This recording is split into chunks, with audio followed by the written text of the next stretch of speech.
Thanks to Kimball International, who proudly donated furniture for the WJTS TV in.form set. As a long-standing commercial furniture company with their corporate headquarters located in Jasper, Indiana, they are dedicated to serving the communities in which they operate. Through their bold entrepreneurial spirit, history of craftsmanship, and commitment to creating personalized experiences, Kimball International's family of brands turn ordinary spaces into meaningful places. In standing true to their Dare to be Makers of Possibility purpose, they believe in empowering people to unlock their potential and bring it to life for their employees, customers, shareholders, and the communities that they support. Now here's 18 WJTS in.form. Hello and welcome back to 18 WJTS in.form. I am here with the Knights of Columbus. We've got on the couch Chad Lueken and Kyle Peter, so welcome to you both. Thanks for having me. So I think first out the gate, we want to know a little bit more about the Knights of Columbus. Yeah, I think it's helpful to answer the question, who are the Knights of Columbus? It's helpful to know more about our founder, Father Michael McGivney. So the Knights were founded in the late 1800s by this holy Catholic priest at a point in time in American history when Catholics were really considered second-class citizens. They were discriminated against. You had a lot of European immigrants coming to the United States looking for the American dream. And what they found often when they got to these established communities, there was this mentality, the white Anglo-Saxon Protestant mentality, that if you weren't that, you maybe weren't fully American. And so that was the reality of the times in the late 1800s. And Father McGivney was first-generation American, born in the middle of 1800s, and he was one of 13 children. And he experienced that difficulty, and the breadwinner was often working in a very dangerous situation, and there was a lot of premature death amongst breadwinners because of that situation. And so that left families destitute often, and of course there wasn't any kind of social safety net at the time like there is today. So it fell to usually the families who in these cases were often still in the old country, the extended family, or to the church that they belonged to. And so that's a real conundrum, because, Kaitlyn, where does the church get its money if not from the people sitting in the pews? But these are the people who are needing the money. So I feel like Father McGivney was divinely inspired when he founded the Knights of Columbus as an insurance benefit society for these Catholic families, to keep families intact and to keep them in dignity. And so it was a very humble beginning. It started by a handful of men in a church basement at St. Mary's Church in New Haven, Connecticut. And you fast forward 140 years later, we're the largest Catholic lay association in the world. We've got almost nearly 2 million members worldwide. So that's a kind of a brief overview of who we are and how we started. Yeah, I mean, it's a worldwide group, and I don't think many people kind of think into it as much as an outsider versus people who are actually in the Knights of Columbus group itself. So if you would tell us more about like the Knights of Columbus today and our local chapters and all of that. Yeah, so we have, as I said, about 2 million members worldwide. We've got over 13,000 local councils. Right here in Dubois County, we've got, I would say, almost 2,000 members. Wow. And growing, by the way. So there are 4 degrees of membership in the Knights, and each degree has its own theme that it stands for. The first degree is all about charity. The second degree is unity. Third degree is fraternity. And the fourth degree is patriotism. So these are things that help us become better citizens and better husbands and brothers and friends and better Catholic men in general. But to be a Knight, there's only 3 requirements. You've got to be 18, a male, and a practicing Catholic. So that's pretty simple requirements of a man. There's no strict time requirement. So when someone says, I don't have any time to take on something new, that's okay. We can accommodate that. So there are 6 councils in Dubois County. We have one in Jasper, one in Ireland. St. Anthony and Schnellville, they share one. Celestine, Huntingburg, and Ferdinand. I think I hit them all. But yeah, we have a presence in just about every parish and room for anybody who would want to join. Kyle, you have anything on that? Yeah, I just so I kind of wanted to share a little bit of, we get a lot. We're out there trying to help recruit for these councils, and continuously we kind of get the, well, why did you join? What happened with that? I was born and raised in the Ireland-Jasper area, but my wife and I, we actually used to live up north in the Elkhart, South Bend area up north, and I had a guy that I was taking over for at work. He was a Grand Knight of a council, and he said, "Oh, Kyle, hey, it's glad to have you up here. Are you 18? Yeah. Oh, yeah, obviously that. Yep. And are you a Catholic? Yeah. Oh, okay, good. You're going to be a knight." I was like, "Oh, well, I guess I will be." My dad was a knight. My grandfather was a knight. My uncles are knights. But really what I think came down to it was, I feel like myself and a lot of us, maybe we grew up and we were in different clubs and stuff that were able to help and provide for the community. And then we get into our adult life. We get caught up in work. We get caught up with the kids. We're always busy going. But kind of deep down inside, we all kind of have that longing to help our neighbor, help our community, make that difference. And that's where I've been able to find through the nights that gave me that perfect place to get with common men and women of my community to be able to help people around there. So, it's one of those things that, like Chad mentioned, whether you've got a little bit of time or you're retired and you got a lot of bit of time on your hands, you can make that difference with that. It's if you can donate, an hour or two every month to be able to help out at a fish fry dinner, or, we do a lot of different things. One of my councils, we've got a teddy bear project that over the years they've donated thousands of teddy bears to local hospital, police department, crisis connection for children in need. Because I'm a parent of two, a 3-year-old and a 5-year-old, and I know when they're really stressed and they're really scared, man, what really solves that for them, sometimes it's that favorite stuffy that they get. So being able to help and change on that level. But some of our councils, they do things that range from chopping firewood and helping provide that to members in the community, to building ramps for the elderly into their homes. All of our different things like the fish fries, pork chop dinners, and chicken dinners that we help raise money, that all comes back into the community, whether it's through scholarships or just going out and being able to buy food and stuff and deliver that to people that need help and aid on that. So there's just so many different things and such a wide variety of things that the Knights do for the community. It's kind of hard to be a Knight and not feel like, oh, I could probably help out with that at some point in time. But yeah, that's what I would strongly encourage people.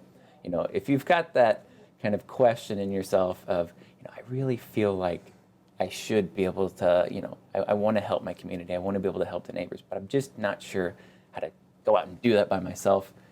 Talk to one of us. We'd be glad to help tell you a little bit more about the Knights and how the Knights can kind of help satisfy that for you guys. Yeah, it sounds like you not only do you have the brotherhood aspect, but it's the being able to give back while leaning on faith with a community of people. And even I didn't know very much about the Knights of Columbus, but now hearing that you do a bunch of community projects ranging from various different things, that's the backbone of communities like what we have here in Dubois County. So it's very exciting to hear. And I know you mentioned that the Knights of Columbus is, if anyone wanted to learn more, talk to you both individually, I wanted to give you the chance if you have any contact information or if anyone wanted to reach out and learn more about the Knights of Columbus. Yeah, anybody who might have an interest in learning more about membership can reach Kyle or myself at the phone number listed below, or you can seek us out on Facebook at Knights of Columbus, Dubois County, and you can reach out to us that way. But we like to say that it's degree season right now, meaning that we are having special degree ceremonies, multiple places and times for the next several weeks, and it'd be a great opportunity for you to make the Knights of Columbus a part of your family. And so again, 3 requirements. You got to be a male at least 18 and a practicing Catholic. So we find that the number one reason a Catholic man does not belong to the Knights of Columbus is that he's never been asked. So consider yourselves asked, and we certainly would like to see you join our ranks. Kaitlyn, there are spiritual benefits for joining the Knights of Columbus. I think we'd be remiss if we didn't mention that. So for example, there's a daily mass said at St. Mary's Church in New Haven, Connecticut, where we were founded. And that's important for a Catholic. My wife will tell you I'm not a saint yet, and so I will take all the time out of purgatory I can get. It's very important to know that you'll always be prayed for if you're a knight. Also, that extends to our wives as well when they should pass away. So I don't know how you put a price tag on spiritual benefits like that. And that certainly is worth the dues. Most councils are between $30 a year and $50 a year is what I've experienced. Kyle and I can get you your first year membership for free, but you got to reach out to us again. Phone number at the bottom of the screen or at Knights of Columbus, Dubois County on Facebook. Yeah, I think for a lot of people, if they're unaware, they don't know anyone in a group, it's hard to make that first step, make that initiation. But you guys have already extended that virtual, be it invitation. So that's half the battle, is feeling welcomed and to be able to learn more about it. And the Knights of Columbus is going to have their annual meeting here soon to celebrate an anniversary, correct? Well, yeah, the Founders Day is on March 29th, and that is, that's to celebrate the legacy of Father Michael McGivney, who is actually, he's been declared blessed, and so he could well be the first American-born priest to be canonized a saint. So we're pretty excited about that. It's a really special story, and I'd encourage anyone to read about it, to study on the life of Father Michael McGivney. But basically, a modern miracle has occurred not too far from here. It's been attributed to Father Michael McGivney that allowed him to become blessed. And it was in Tennessee with a fellow brother knight and his family. The child, they were expecting, him and his wife were expecting their 13th child. There's kind of a connection already. Father Michael McGivney was one of 13 children. He was the oldest. And this is the youngest of 13 children who was blessed by this miracle. The family found out early on that the child had fetal hydrops, which has been described to me as a death sentence in utero. And they prayed fervently for Father Michael McGivney's intercession and asked that the child's life be spared. And he was, miraculously. And that was the miracle that was approved by Pope Francis to have Father McGivney declared blessed. He needs one more miracle to become a saint. So again, I encourage all Catholics to seek his intercession. Maybe your miracle would be the one. Yeah, I mean that's beautiful. I've not heard about this father very much in just general history, but the change that he made, along with the following Knights of Columbus and all that he established, that's evident, and it's not going away anytime soon. It's very, very powerful stuff. Yeah, it is. It's something really neat. So, we've talked and touched mostly on some of the local stuff that, we do as our councils in the county. But, on the global aspect, there's just certain things that every day whenever I look and I see these reports come in that we're doing globally, helping out in Ukraine, the millions and millions of dollars that we were able to donate directly to councils that are on the ground in Ukraine, and to be able to help people out there. I mean, opening council halls, bringing families in, providing food, water, shelter for people, and it's, everything from our church mortgages program, being able to help churches build whenever COVID hit. It was one of those things that they said, people aren't going to be in mass. How are we going to keep the lights on? How are we going to keep things going? The Knights of Columbus were able to step in and say, hey, we're opening up a line of $100 million of credit to be able to help float these churches through that time period. And it's just different things like that on a global aspect that it's like we're not just the guys out there selling the Tootsie Rolls or, doing the fish fry dinners and things of that nature. We're actually making a big difference across the world. Yeah. Everything from Right to Life to Special Olympics to Habitat for Humanity, any worthwhile cause, any Catholic cause, anything worth supporting, you're going to find the Knights of Columbus there in some capacity. And we're doing more and more all the time because our membership is growing. If we weren't growing, we wouldn't be able to have the impact that we're having. So it's a pretty exciting time to be a Knight. Absolutely. Yeah. No, the dedication's there, and again, if you have enough small groups all around, it makes the difference. Everybody shoulders a little bit more of the weight, and it goes for the long haul for sure. So if you would go ahead and give us the rundown on where to contact you, where to keep up, just one more time for the people at home. Thank you. So you can call Kyle or myself, Chad Lueken, at the numbers listed below, or you can reach out to us on Facebook, Knights of Columbus, Dubois County, or you can call any local parish, and they should be able to put you in touch with us. Absolutely. And, we had talked about joining in some upcoming degree ceremonies. There are a couple that are coming up. So in our Ireland Council, they'll be having one coming up in April 24th. It'll be an evening around 6:30. And then also we'll be having one for the Dubois Celestine Council, and that will be on the 16th at 9 a.m. I know that the Ferdinand Council is looking at doing a degree ceremony as well. What you can expect at a degree ceremony, maybe we should mention that.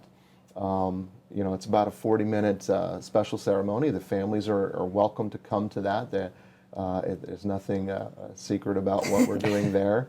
And so it's a pretty impressive situation, a pretty impressive ceremony. And after a 40-minute lesson on charity, unity, and fraternity, you will be a third-degree Knight of Columbus, and that's a pretty select group to be a part of. And there's a fourth-degree exemplification ceremony coming up May 13th at St. Joseph's Church, and that's kind of a rare thing when you'll have a fourth-degree ceremony around here. And it's been several years since we've seen that. I think probably 2019 was the last time that happened here. So that's a really special one. That is our patriotic degree, and the wives will be very impressed with that. So if you can make it, if you're not a fourth degree yet, that'll be a very, very good thing to do. Yeah, you guys have a lot of stuff coming up, a lot of exciting things to just grow the brotherhood and, practice in faith and all good things ahead. So thank you both so much for coming on today and telling me, myself, and everyone at home a lot more about the Knights of Columbus than anyone would probably think on the surface. Thank you for having us. Yeah, so again, this has been Chad and Kyle from the Knights of Columbus, and we're so excited to get the chance to talk to you about something that may be just for the guys, but in general, everybody needs to know a little bit more about, especially if you practice the Catholic faith. So thank you so much at home for watching. This has been 18 WJTS in.form. If you'd like to see yourself on the couch, make sure to check out our website, WJTS.tv, to learn more on how you can sign up for an in.form interview. So this has been Kaitlyn Neukam, and we are local people watching local people.